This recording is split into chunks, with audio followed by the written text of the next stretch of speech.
And he comes back and he's like, okay, so he's got worms.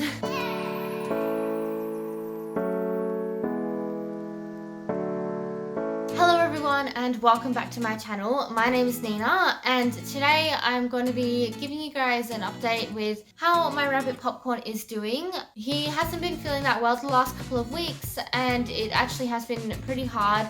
So I just wanted to give you guys a little update and just some information about how he's going. There's a lot of information that I'm going to tell you guys because he's currently on, I think it's 7 different medications for different things and just to kind of figure out what's going on. I do give more regular updates on Popcorn's Instagram account, which is popcorn_Richie. So definitely go follow that if you want more regular updates. Just a little disclaimer before I get started. I'm not a professional, I'm not a veterinarian, I'm not a vet nurse, nothing like that.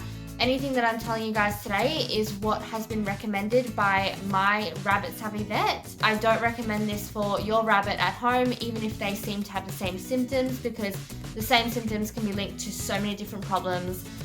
So definitely listen to professional advice. Go and see your own rabbit savvy vet if you have any issues yourself. This is literally just what has been recommended for me and for Popcorn. Don't follow any of this advice for yourself. Go and see your own rabbit savvy vet. I don't really know where to get started with this because Popcorn's had a lot of health issues in the 3.5-ish years that I've had him. He's gone through so many different medications, so many different health issues.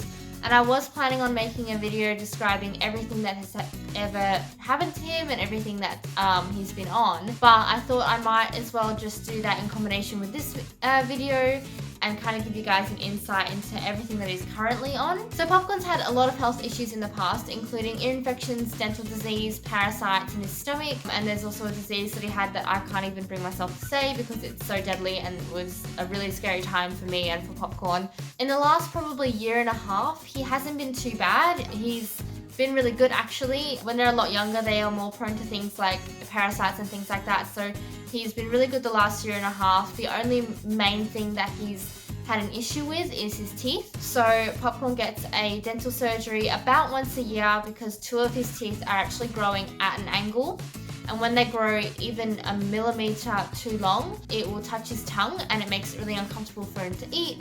He doesn't eat his hay, he gets really sloppy poos, and then it's the whole like domino effect. So the main thing that he does get at the moment is a dental about every once a year. The last time he had one was in February this year. The other thing that we do is give him auto flush in his ears twice a week, just to keep any ear infections away and to keep his ears clean. Something else as well that we do is give him a probiotic. He's been on this probiotic since he was little, just to help with his gut health, and he gets that every single day as well, which is just a bit of powder dissolved in water. Now, something that you need to know about Popcorn before I get into his current health issues is that he is a very sensitive rabbit. So all he eats is hay, pellets, and occasionally a fruit treat or an oxbow treat. I had a comment on one of my videos saying please do a what my rabbit eats in a day, but that's literally it, so it wouldn't be a very long video. That's all he eats in a day. Anything that's new and anything like vegetables and things like that makes him really sick. He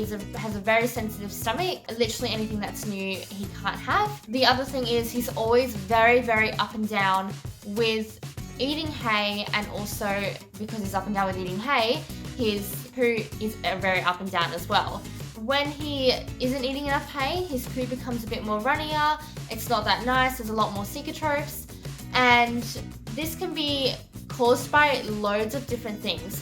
Of course, one of the main things that it can be caused by is an underlying health issue, such as he needs another dental because his teeth are touching his tongue, he has an ear infection or something like that. But sometimes he will just do this randomly because the weather changed and it went from summer to winter, or because I put a frozen bottle in his pen at the start of summer and it puts him off. So sometimes when this does happen, I wait about a week or 2 and see how he goes and see if it's just because the weather changed or if it's just because of something small that was different. Then I see if he readjusts, and a lot of the time after about a week or 2 he's fine. Now I know that it's an underlying issue and a health problem, when he doesn't go back to normal. So 3 or 4 weeks ago, he started to not eat as much and he had a lot more cecotropes.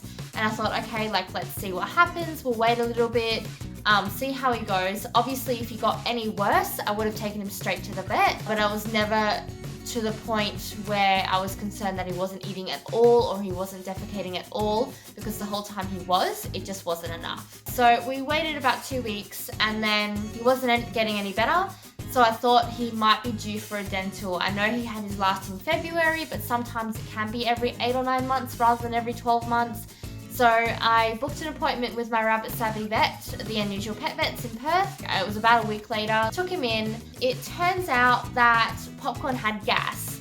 So I did kind of notice that his stomach was looking a little bit wide, but I was feeling it and it wasn't hard. So if there was a blockage and it was a concern, a rabbit's stomach will be really hard when you feel it.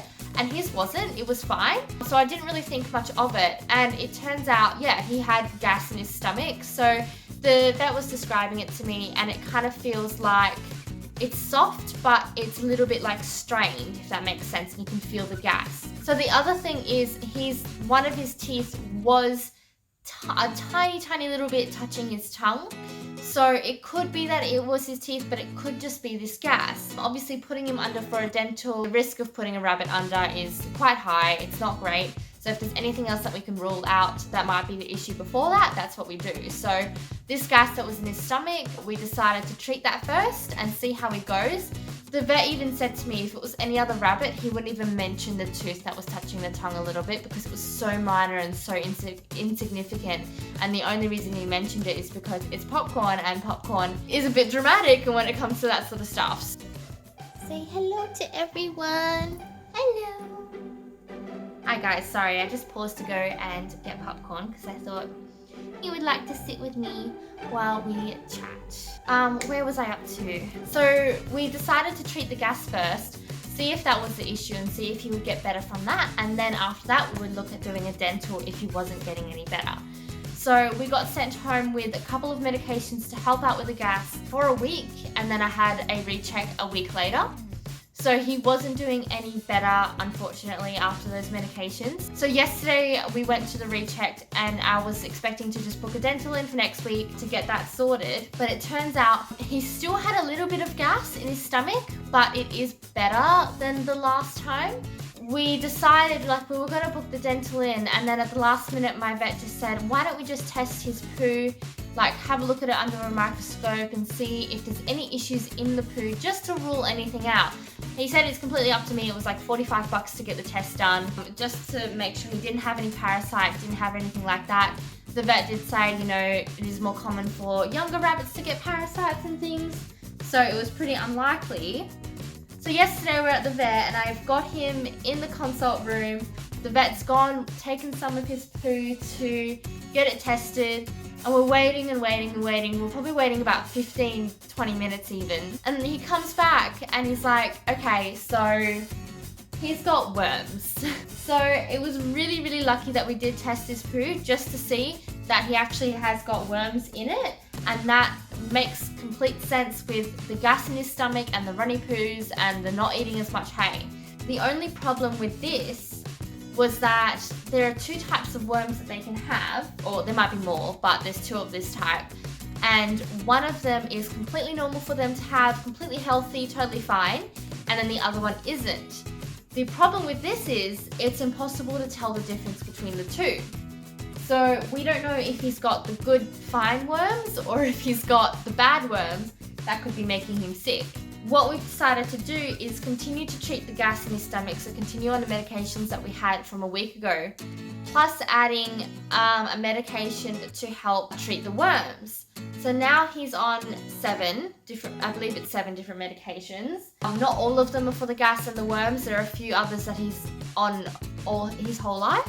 The process from here is to treat these worms, continue with the gas medication for another week, and then he should improve. If the worms are the problem, he should improve by the weekend. Today's Wednesday, so he should improve by the weekend. If he doesn't improve in a week or 2, then we will go back to looking at having a dental. And this is if the gas is gone, the worms are gone, or they turned out to be the good worms. and he's still not eating as much, he's still not pooing well.